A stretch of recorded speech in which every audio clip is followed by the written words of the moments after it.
It's an unprecedented series of workplace accidents in the state. Since mid-March, the number of Hanford workers seeking medical help after breathing in chemical vapors has risen to 34. Just last week, 6 more people were exposed to poisonous gases at the site. In her continuing investigation, The Human Toll of Hanford's Dirty Secrets, King 5's Susanna Frame joins us to expose how outdated laws and ignored calls for change keep these workers at risk. That's right, Lori. You would think if you issue a complaint about a safety hazard at your job, the state would most likely come on in and investigate. They might order some changes or even impose fines if things didn't shape up. But that's not the way it rolls at Hanford, where decades-old law means no outside safety scrutiny is allowed. And workers say it's time to ditch that antiquated system.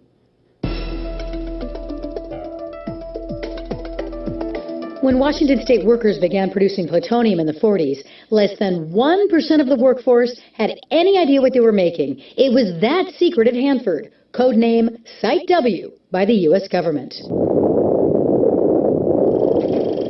In 1945, this government video revealed the truth. Our nation possessed the ingredients for the most powerful weapons ever conceived, and the secret was out. But the cult of secrecy continued.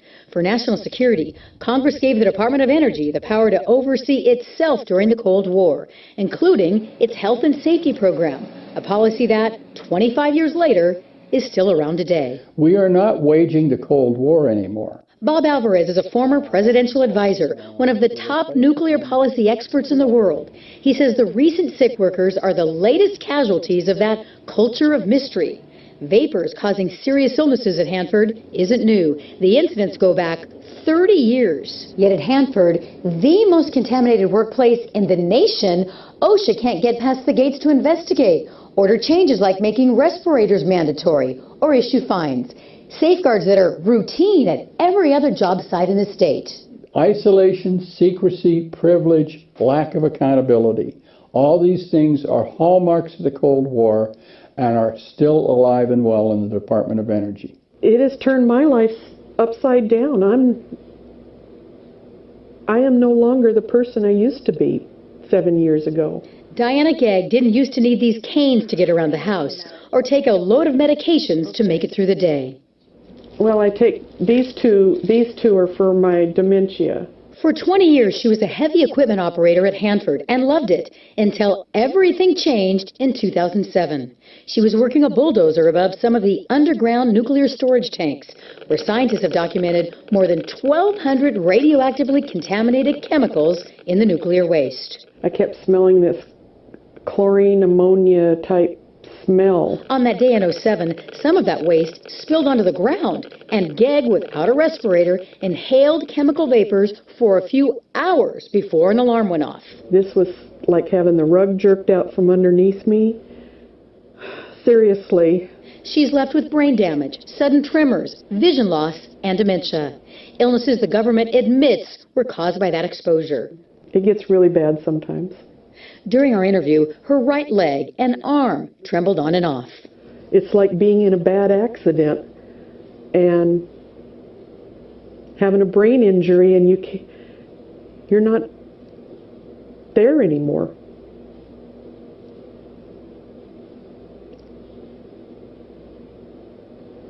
It's sad. She can no longer go outside without a wheelchair, cook, or drive. I feel like I've fought a Cold War and the government's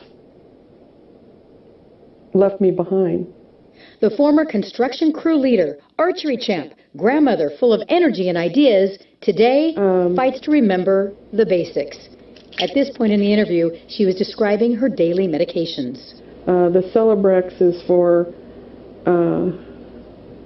my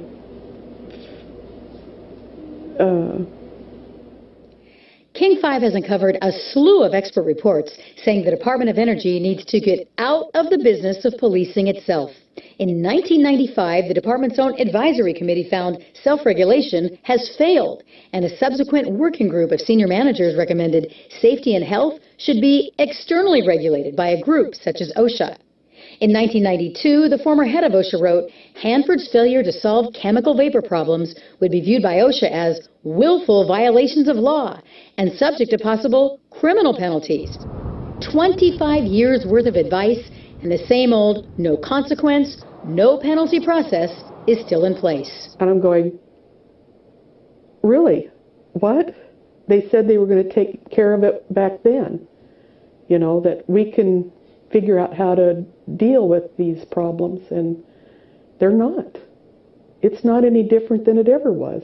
With the Department of Energy calling its own safety shots, critics say they've got a pass to ignore repeat recommendations, like installing what are called scrubbers, technology meant to capture the chemical gases before they vent into the open air.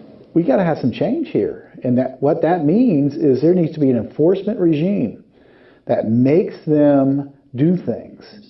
Hanford expert Tom Carpenter helped author a 2010 study urging the Department of Energy to invest in the equipment. It's simple technology. It's not rocket science. Again, a lot of chemical sites use these things, but not at Hanford. They're just deemed too expensive, and they just said no, out of hand. They're not going to do it. As for the U.S. Department of Energy, they say they're considering that technology and more, and that they aren't pursuing OSHA oversight because their regulations are better, more protective of worker health and safety than OSHA's. They also tell King their safety performance is better than comparable industry performance. People are still being affected. Obviously, they're not doing enough to prevent it. For sick workers like Diana Gegg, those government assurances don't mean much. She's 100% disabled and won't ever work again. I am angry about it.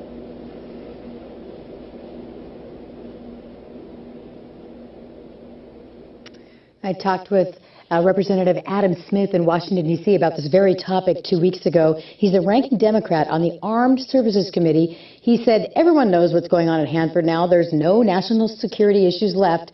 And if OSHA can provide better oversight, we ought to consider it. And when I asked him if he would personally ever work to amend that current federal law to make that happen, he said, certainly. So we'll be tracking developments in D.C. Well, now, over the years, the Department of Energy has said, okay, we're going to monitor ourselves, basically. In all those years, did they ever fine somebody, punish a manager that was not doing his or her job? Did they do anything? Yeah, they do have that authority. They can investigate. They can mandate work things. They can issue fines. But we found that the Department of Energy has done that only a handful of times, and at Hanford, they've never used those powers concerning chemical vapor exposures. So 30 years of chemical vapor exposures and nothing, no fines, nothing about it. All right, Suzanne, thanks. Technological prowess, you would think that the world would have figured out by now a way to safely store nuclear waste.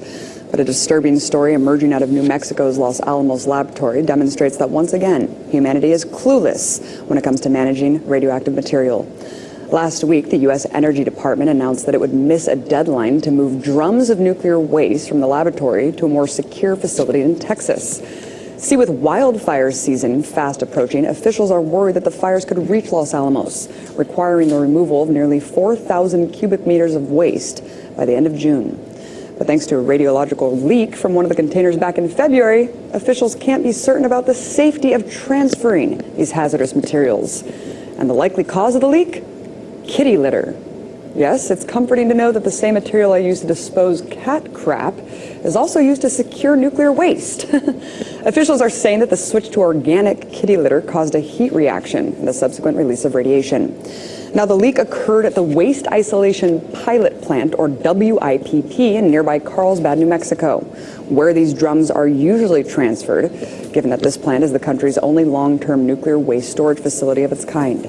But since that leak, the Department of Energy has shut down the WIPP until it can determine that the facility is safe. But when it comes to the nuclear industry, it's not just radioactive waste that we have to worry about. It's astronomical monetary waste as well. Over in Charlestown, South Carolina, the federal government is injecting billions of dollars into a nuclear project that it doesn't even want. See, all the way back in 1999, the government signed off on a deal to construct a plant that would transform plutonium into commercial fuel. Nuclear fuel, rather. Sounds like a great way to convert waste into something usable, right? Well, unfortunately, not one nuclear power plant in the country has actually agreed to burn the fuel in its reactors. And fast forward nearly 15 years later, and the original $1.7 billion price tag project is ballooned to $3.5 billion and is expected to cost at least another $4 billion to complete. Furthermore, officials now claim that altogether, the project will cost more than $30 billion to operate the plant for the next 20 years. Well, all of these factors have led the Energy Department to call for the halt of the useless plant's construction. And Energy Secretary Ernest Moniz, who is one of the architects who helped broker the initial deal, is on board as well. Great. But thanks to South Carolina politicians who love seeing the infusion of federal cash into the state, that's not happening anytime soon. In fact, back in April, South Carolina Republican Governor Nikki Haley actually threatened to sue if the government halted construction. Haley said that the plant's costs are not the state's problems and told reporters, quote, "You've made a very real investment. There's a structure and everything there, and now they're just going to walk away from it? It really defies all logic."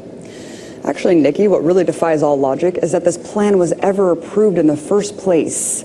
Because thanks to last month's audit from the Energy Department's Inspector General, we now know that long before the project was approved, officials discovered the building's designs were so shoddy that they didn't even meet the department's minimal standards for approval.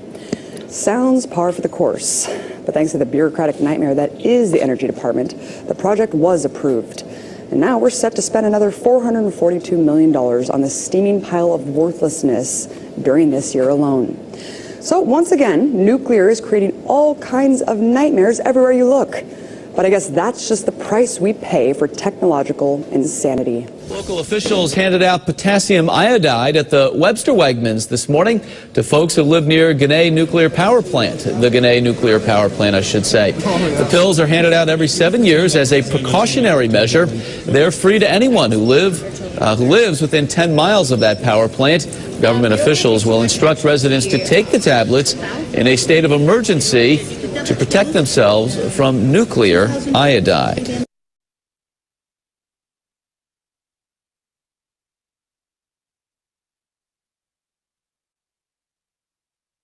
Oh yeah, go on, click the subscribe button. We need to get subscribed and get this unity stronger and beat YouTube at their own game. Okay, that's what this is about. Like I say, go to the remix button, hit the remix button. That way you'll have this video and keep up with this. Otherwise, you know, YouTube's just going to control us, guys, and it's really bad. When Washington state workers began producing plutonium in the 40s, less than 1% of the workforce had any idea what they were making. It was that secret at Hanford, codename Site W by the U.S. government. In 1945, this government video revealed the truth. Our nation possessed the ingredients for the most powerful weapons ever conceived. At risk. That's right, Lori. You would think if you issue a complaint about a safety hazard at your job, the state would most likely come on in and investigate. They might order some changes or even impose fines if things didn't shape up. But that's not the way it rolls at Hanford, where decades-old law means no outside safety scrutiny is allowed. And workers say it's time to ditch that antiquated system. Recent sick workers are the latest casualties of that culture of mystery. Vapors causing serious illnesses at Hanford isn't new. The incidents go back 30 years. Yet at Hanford, the most contaminated workplace in the nation, OSHA can't get past the gates to investigate, order changes like making respirators mandatory, or issue fines. Safeguards that are routine at every other job site in the state. It's an unprecedented series of workplace accidents in the state. Since mid-March, the number of Hanford workers seeking medical help after breathing in chemical vapors has risen to 34. Just last week, 6 more people were exposed to poisonous gases at the site. In her continuing investigation, the human toll of Hanford's dirty secrets, King 5's Susanna Frame joins us to expose how outdated laws and ignored calls for change keep these workers. And the secret was out. But the cult of secrecy continued.